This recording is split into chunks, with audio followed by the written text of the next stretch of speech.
Good morning, students. We are going to start our fourth lesson. Already we had this. Today we are going to start from page number 88.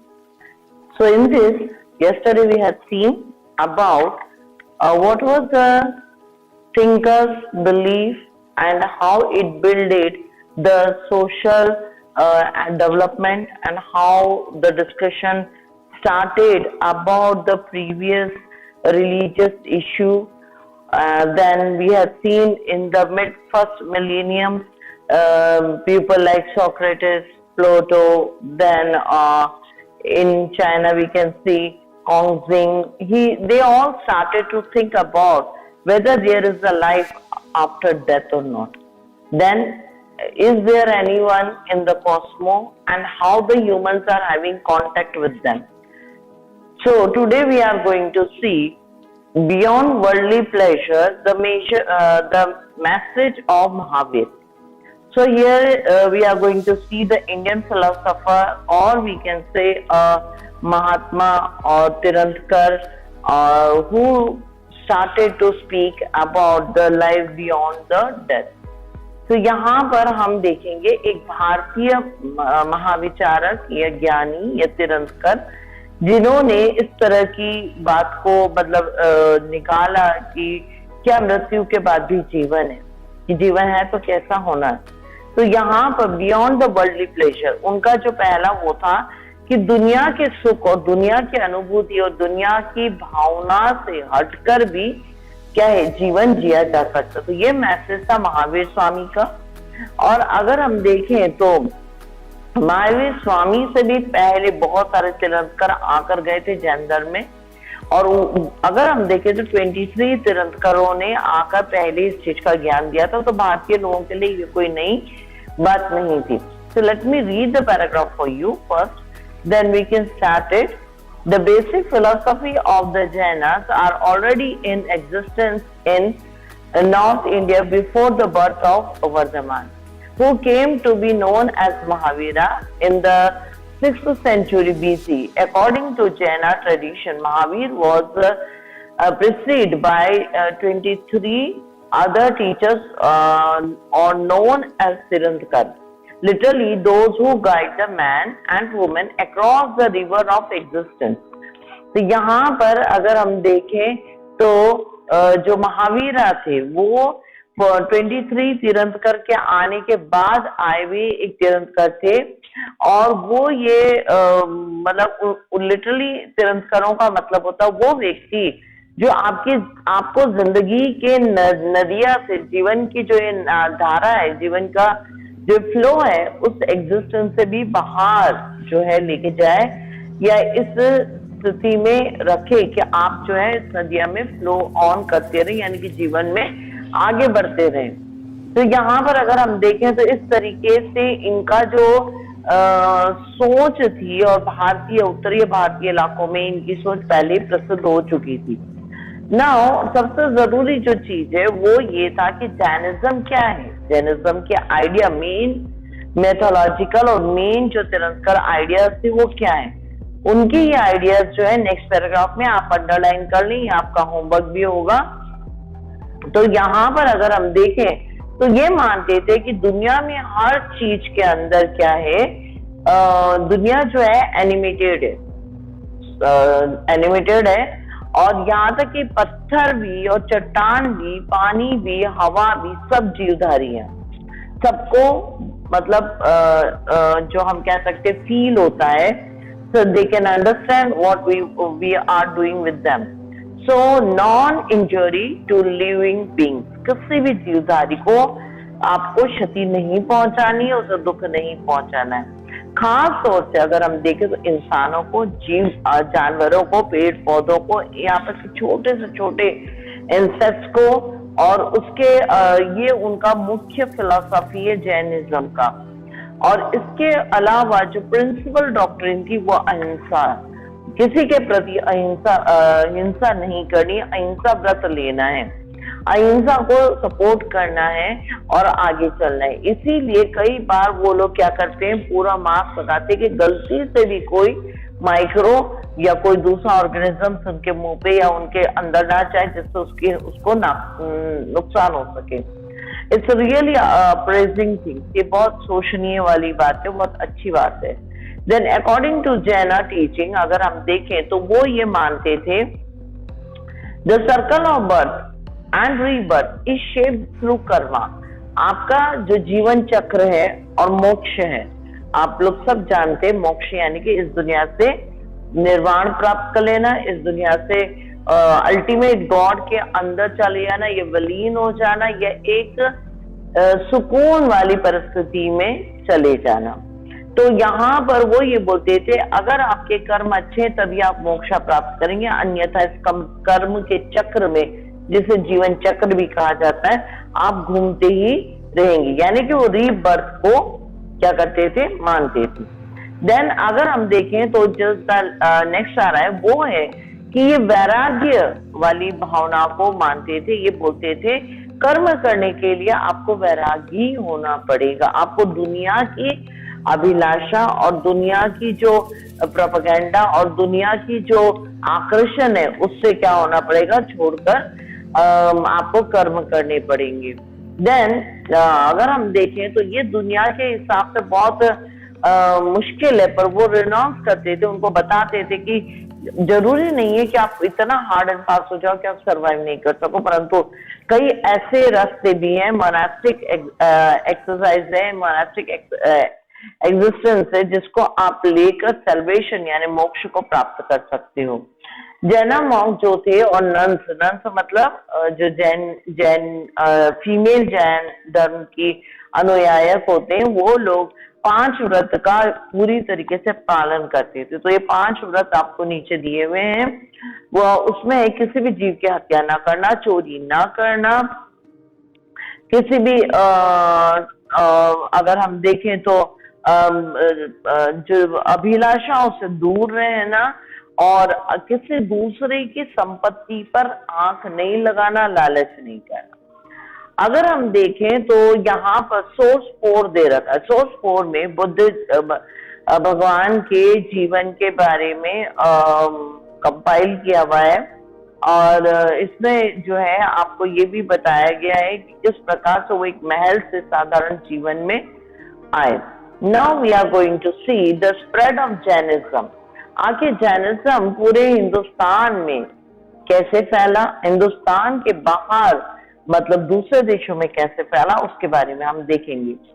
Then let me read it for you. Gradually the Jainism spread to many part of India. Likely the Buddhist Jain scholars produce of the wealth of literature in a variety of language, Prakrit, Sanskrit, Tamil.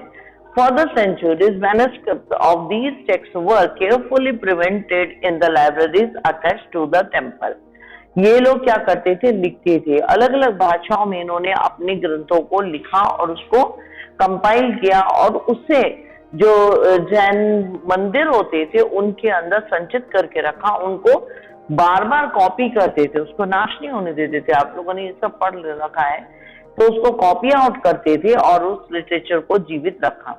Some of the early stone sculptures associated with the religion tradition produced by the devotees of the Jain Tirthankar and have been recovered from the several sites throughout the subcontinent. इसके अलावा पूरे subcontinent Bharatvarsh जो हम कह सकते हैं या पुराने जो हमारा भारत था उसके अंदर कई इलाकों से, श्रीलंका, म्यांमार, देन बांग्लादेश और ऐसी जगहों से हम देखें तो इसके पत्थर में गोदे इंस्क्रिप्ट किए हुए कई सारे वचन और चीजें हमें अवेलेबल होती है। तो यहाँ तो हमने अभी जैनिज्म के बारे में देखा। Now we are going to see about Buddha जिन्होंने इम्प्लांट किया, जिन्होंने स्टार्ट किया बौद्धिज्म।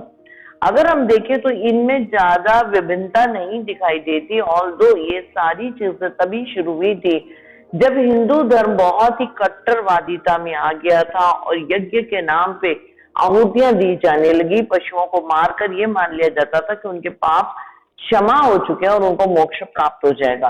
चाहे वो अपने पिता और माता की जो रिस्पेक्ट करें, चाहे वो सही तरह का कर्म करें या ना करें, यज्ञ आहुति और पूजा अर्चना, मंदिर में भव्य समारोह करवाना, ये आडंबर पूर्ण जीवन जब आया था तो उस चीज को क्वेश्चनिंग करते हुए ये जो धर्म थे, वो फिलोसफी थी, वो जो क्या हुई, डेवलप हुई इंडिया में उस दौरान में। तो हम यहाँ बौद्धिज्म के बारे में देखेंगे। The Buddha and the quest of enlightenment. Quest मतलब होता है प्यास, एक तृष्णा जो खत्म नहीं होती, उसका और demand, I want to know, I want to know. तो बुद्ध भगवान की, या हम कहते हैं बुद्धा की, एनलाइटमेंट, अंदर की ज्योति का प्रज्वलित हो जाना, या रीमा का एक जीवन में आना। रीमा मतलब दिव्य ऊर्जा, दिव्य सोच या दिव्य नॉलेज का किसी व्यक्ति के अंदर प्रवेश करना। तो हम देखें तो बुद्ध भगवान ने किस प्रकार से इस चीज को अडॉप्ट किया और उसका इन्फ्लुएंस किया। Late me read for you. One of the most influential teacher of the time was Buddha. Over the century, his message spread across the subcontinent beyond through the Central Asia to China, Korea, Japan, through Sri Lanka, across the seas to Myanmar, then Thai and Indonesia. अगर हम देखें तो जो बौद्ध धर्म की enlightenment थी, या बुद्ध भगवान को जो ज्ञान मिला था, उस ज्ञान का पूरे सब कॉन्टिनेंट में, और हम ये कहें सब कॉन्टिनेंट से ज्यादा अच्छा होगा कि सदर्न एशियन एरिया में स्प्रेड हुआ। और ये सदर्न एशियन एरिया जो था वो पूरी तरीके से इस धर्म को जानना, पढ़ना और सीखना, और इनकी जो लिखी हुई ग्रंथ थे उन सब चीजों के अंदर मतलब क्या हुआ, प्रसारित हुआ। यहाँ पर अगर हम देखें तो आपके लिए एक टर्म है, आप इसे जरूर लर्न कर लीजिए। हाइड्रोग्राफी जो होता है वो एक ऐसा सिस्टम होता तो बायोग्राफी, परंतु बायोग्राफी में जो है अलग तरीके से लिखी जाती है, उसमें अच्छे बुरे सब बात आ जाती है।